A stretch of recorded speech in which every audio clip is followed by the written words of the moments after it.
Okay, how do we get started? All right, getting started is probably the most complex thing in building any type of integrated campaign. I mean, you have many ideas, you have many thoughts, and you figure out, well, let's see, what's our objective, what are our goals, how do we then take the different assets we have and the different tactics that we use, and how do we make it happen? If you go back in time, which, you know, not that long ago, because we move so fast, but then it was much simpler to do an integrated marketing campaign.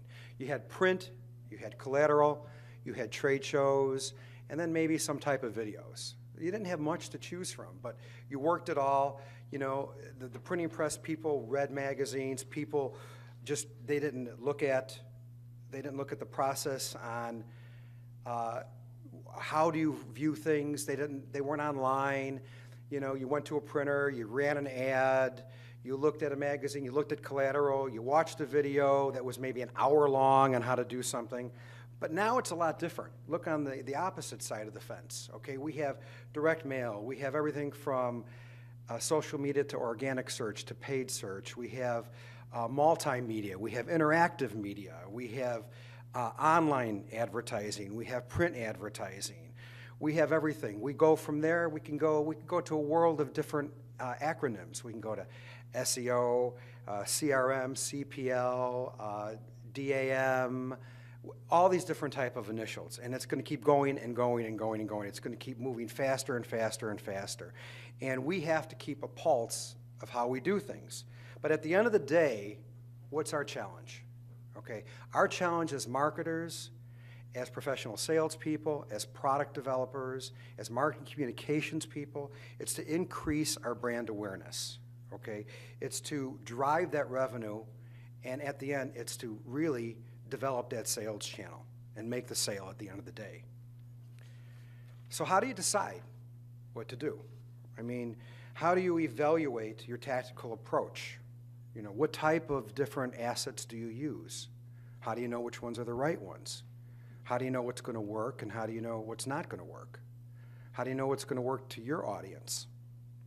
You know, how do you decide? How do you really make that decision?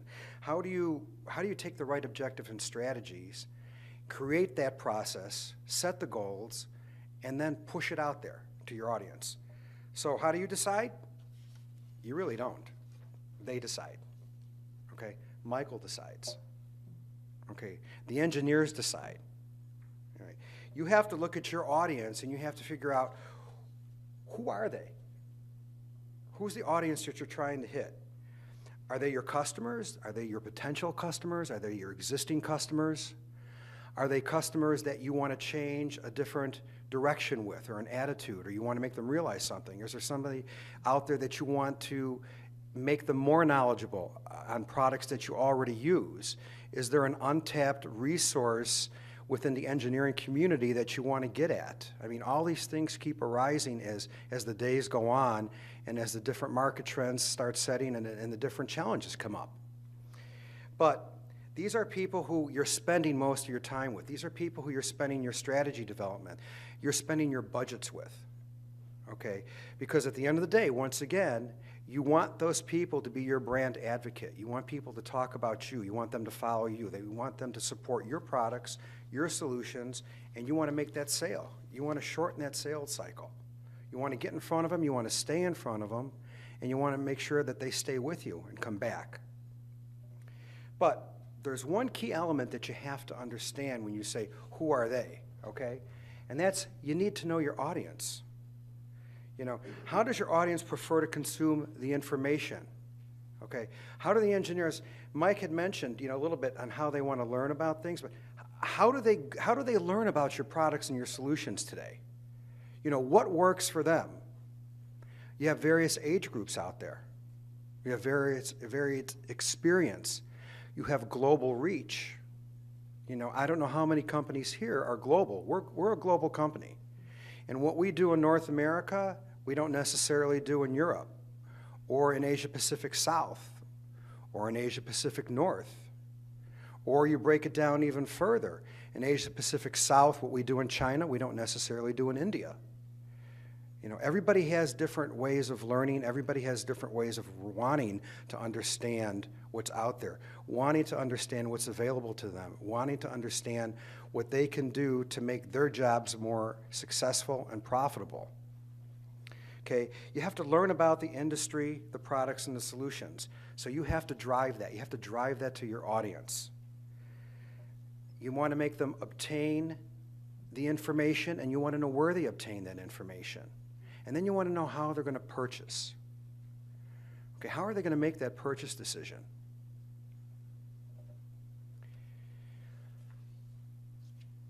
What kind of information do they value? What you think that they value isn't necessarily what they might want to value. So don't always go on what you feel are your best instincts, okay? What are their objectives, and what are your objectives? Their objective is trying to achieve something, okay? They need to work their magic for their customers to create the right type of products that is going to make their campaign successful with their customers, or they're going to make their company successful and make them profitable. What are your objectives, though? Are you trying to build a brand? Are you trying to get messaging across? Are you trying to make them follow you? Are you trying to make them decide on your product? All these strategies and objectives all are developed within your program and your plan. When you make your IMC, your integrated marketing campaign work, you've got to take all that into consideration. So, we're going to talk about the circle of IMC. Now I'm going to take this a little bit different. So instead of telling you how to develop a program, which I said we'll talk about that a little bit more on the panel, we're going to talk about how do you know what you're developing? Okay, how do you know your audience?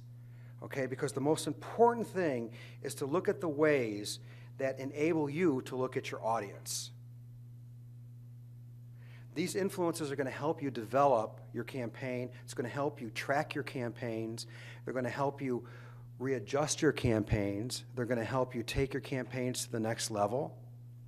And they're going to help you look back, and they're going to help you prove results, metrics, measurements, and ROI.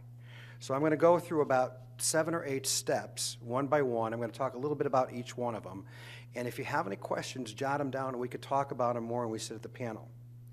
Okay, so the first one we have is primary research.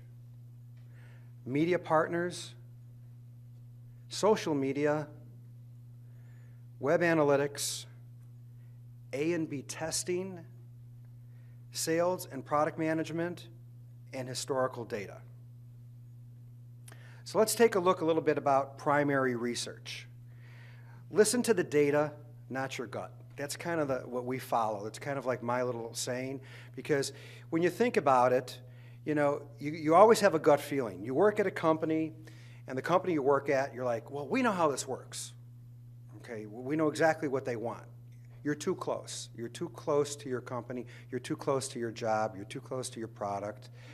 Yeah, you do know it. You know it internally. You don't know it externally. Okay?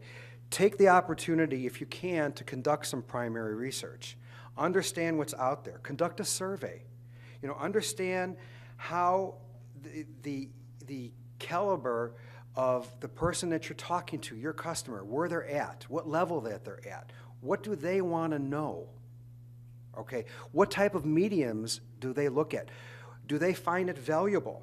I mean, if you could take a look over here, a lot of these things are done from the things that we've done before, but you look at information sources. You know, this happens to be our Brad product line up here, which is an automation product, industrial automation, and Woodhead down here, which is electrical engineering type product. So you're dealing with engineers, you're dealing with plant engineers, you're dealing with design engineers, you're dealing with electrical engineers, you're dealing with all the groups, you know, that really cover the engineering community. But if you look at the different ways that they look at things, you know, if I were to say, okay, put down a campaign together, and you get together with a group of people, your internal group, and you say, okay, we're going to spend this much money, and we're going to do this type of trade advertising. We're going to do a horizontal trade ad, we're going to do it online, and we're going to do it print. And we're going to do this much in videos. We're going to do webcasts, okay? Is that the way the engineers want to learn? Okay, this allows you, if you can have that example or that opportunity to take a survey, and they don't have to be very detailed, and they don't have to be very expensive. Okay, but go out there and see the way they want to learn. This survey shows right here and I know everybody here loves this, sales representatives. Okay? Now, all of us in marketing, and excuse me for the salespeople in here, we don't want to listen to sales representatives, right? They don't know what they're talking about. Well, that's totally untrue, okay? That's totally untrue, okay? They do know what they're talking about. They're the guys who are out there every day talking to your customers. Okay, so that shows that. And Michael, you even said something earlier where you said you had lunch and learns, okay? Let me tell you, engineers thrive on lunch and learns. They thrive on instructional meetings and learning about the product. That's what they want. They want to be taught. Okay, think about their background. They're very educational based. They're very, very regimented. They want to learn. They love to learn. Salespeople provide that opportunity when they're out there. So look at your salespeople. We look at our salespeople, and we create more programs for them to teach the engineer. Some of the other things, you've got the trade publications. If you look down here, which, and this will be talked about later, but you see social media down here. This is very low. This, by the way, this is about a year, not over, about a year old. Brian, we did this about a year ago, right? About a year old, a little over a year old. Social media was very low at that time. Okay, this was for the electrical product line. The electrical engineers there weren't that much into social media. I could tell you today that's gone from 2 to 4% to about 18 to 22% in 1 year with the electrical engineers. And that'll keep rising. So once again, if you have that opportunity, do some primary research. Our media partners, okay, why we're here today, right? Our media partners, a wealth of information. Don't underestimate your media partners, especially today. Years and years ago, when I started in the business, everybody was out to make a buck within the media world. Now you notice all the different media partners that we had 20 years ago, 10 years ago, have consolidated, have dwindled down, have closed down. You know, the rich, the educated ones strive, and they make it forward. And they do that for specific reasons, and they do that under good pretense because they know what they're talking about. Okay, your media partners spend all of their time trying to understand our customers because our customers are their customers. So they want to be the number one source. Okay, so whether it's an online publication or a printed publication, they want to be the number one source to the engineer. So if they want to be the number one source, they're doing a heck of a lot of research. They're understanding the engineer a lot quicker and a lot deeper than we'll ever do it. So rely on good media partners. Present company excluded. No, I'm just kidding. No.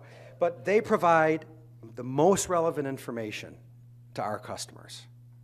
Okay, they come up with statistics. They give you the statistics. Don't underestimate those statistics. Okay, and spend time and talk to them.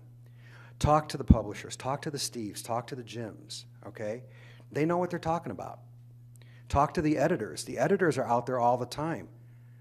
They're out there talking to engineers up and down. How do you think they come up with the editorial that they do? I mean, they don't create these editorials just because they want to talk about something. They create editorial content because of what's relevant out there. And they support that. So use them. Use them to understand your audience. Social media. Okay, I know Jim and Steve, who are going to be giving a presentation later, are going to dive more into social media, so I'm going to just kind of surface it a little bit. LinkedIn, Twitter, Facebook, YouTube, Youku, Weibo, Google+, blogging, etc., etc., etc., etc. I just sat in a conference about 3 weeks ago on social media. I think there were about 18 more social media outlets and networks that I never heard of from 2 weeks before that have arisen. And they keep outdoing each other, okay? That's the wave of the future. How long it will last, when it will slow down, I have no idea. If I were able to tell that, I'd be a multimillionaire. But it's all about involvement, making that connection. Making the connection with your audience, and your audience making the connection with their peers and other industry experts, sharing information with each other, okay? Talking with each other. You know, there's no better conversation, and it's social. If you think of the word social media, it is social. It's talking with each other. And if you really want to hear somebody and you really want to take the word or advice, you go to a peer before you go to somebody who is an authoritative figure. Because the peer, in the regular social relevance of everyday life, has a tendency to tell you a lot clearer and a lot more direct than if you go to an expert. Because the expert is always questioned twice, divided in half, and then they take a little bit of the relevance out of it. Social media is up and coming. That's the way it is. It's the exchange of the information world. It's only going to get faster, okay? Mobile, we haven't even touched mobile. Mobile is the future of everything. I mean, I have our salespeople, they come back and they sit down with myself or our whole group and they'll say, we need mobile apps. And you're like, okay, what mobile apps do you need? I don't know, but we need mobile apps. Everybody's using mobile apps. And I'm saying, well, an app is an app. That's all it is. It's the information, the content that's important. You know, but at least they're on the right track. They're seeing the engineers using the mobile phones. They're seeing them count on apps to find information out. So that's the way we're going with social media. This will allow you to build your brand loyalty, have people follow you. They'll become brand advocates a lot quicker than any other tactic that's out there today. Web analytics. The figures don't lie, people. I mean, look at web analytics. The major way that you want to reach your audience is through various marketing communication tactics. What do you want to do with that? You want to drive them to your website. To me, the biggest competitor today are people's websites. You know, it's funny, but you know, Molex is a $3.5 billion worldwide company. We have 35,000 employees. We have plants all over the world.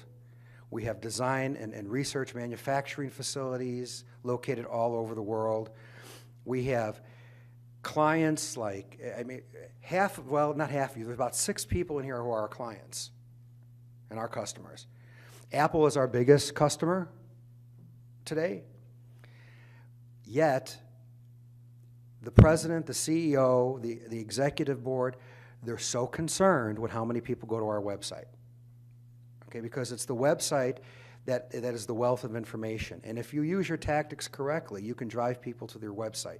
Once they're at the website, there's all kinds of things you can do.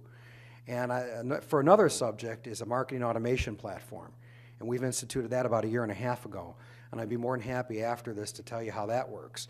But if you drive somebody to your website, you could follow and you could nurture that engineer to a sale, and you could prove an ROI.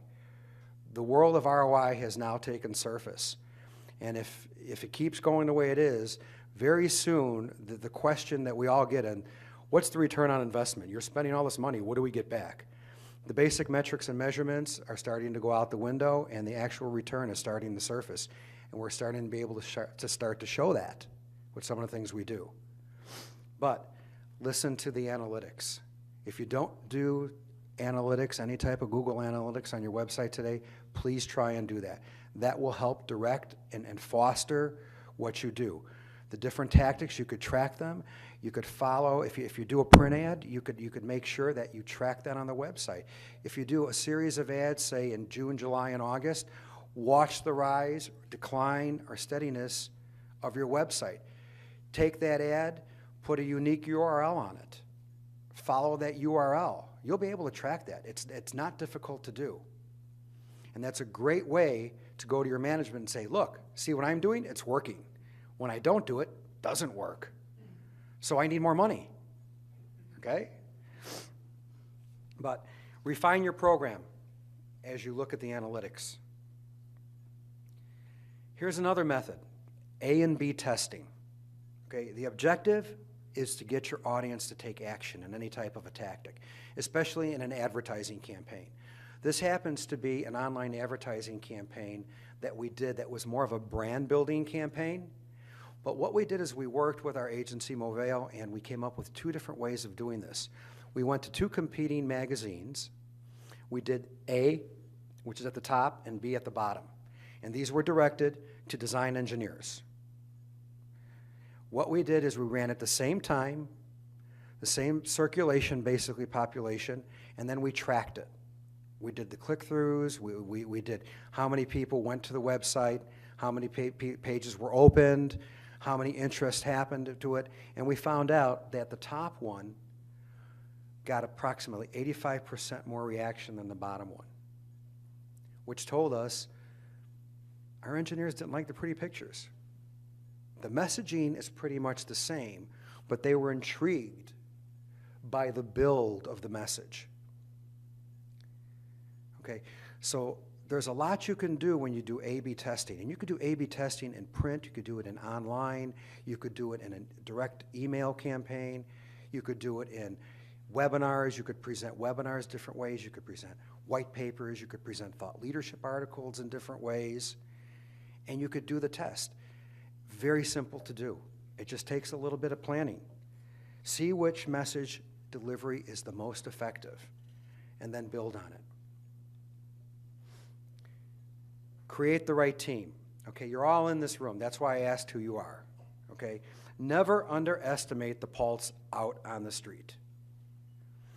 Once again, as much as us marketers don't want to believe the salespeople, we've got to. Okay, because they're the guys that are face to face. Put the team together. All right, this team should get together in any type of an integrated campaign. They should be the group that sits together and takes ownership of the campaign. In our world, the days of my group putting together a campaign are gone. We have a system that I developed when I first got to Molex where it's a campaign outline, an integrated marketing communications campaign, integrated marketing campaign, however you want to state it. We have a marketing communications champion, we have a product champion, we have a sales champion, and then we have a business development champion, and we have a distribution sales champion. That's the way our structure is. One representative from each group. You create the objectives, you create the goals, you create the strategy, you have everybody buy in on it, and if you all come to an agreement, they'll all work together. You know, how many of you have put together a campaign that you've worked with product management and the sales team doesn't support it? Or nothing really happens on the sales side of it. You go, gee, what happened? Why didn't that work? Or vice versa. The sales team comes to you, you put together a campaign with sales, and the product people don't support it. It's like pulling teeth to get product involvement. You've got to overcome that. You've got to work together. If they all have a stake in it, it'll work. It will definitely work.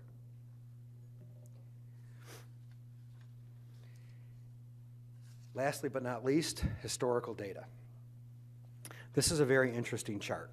This is an actual chart that we've put together, spend versus content engagement.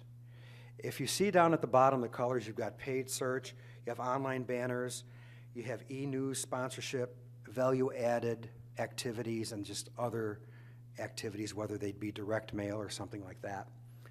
And we tracked from July through December on one of the campaigns that we did at Molex. It's an industry campaign. We do all of our campaigns based on industry because we're involved in about 18 different industries on a global basis.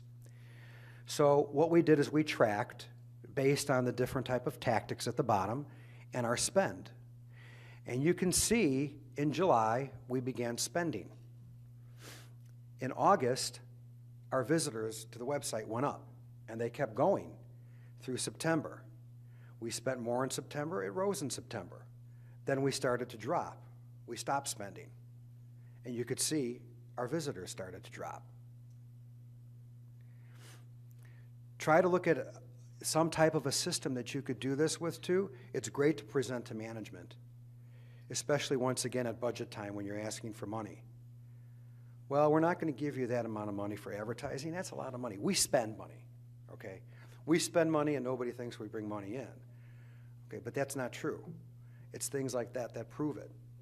And this is just one facet of a small campaign in one region that we did.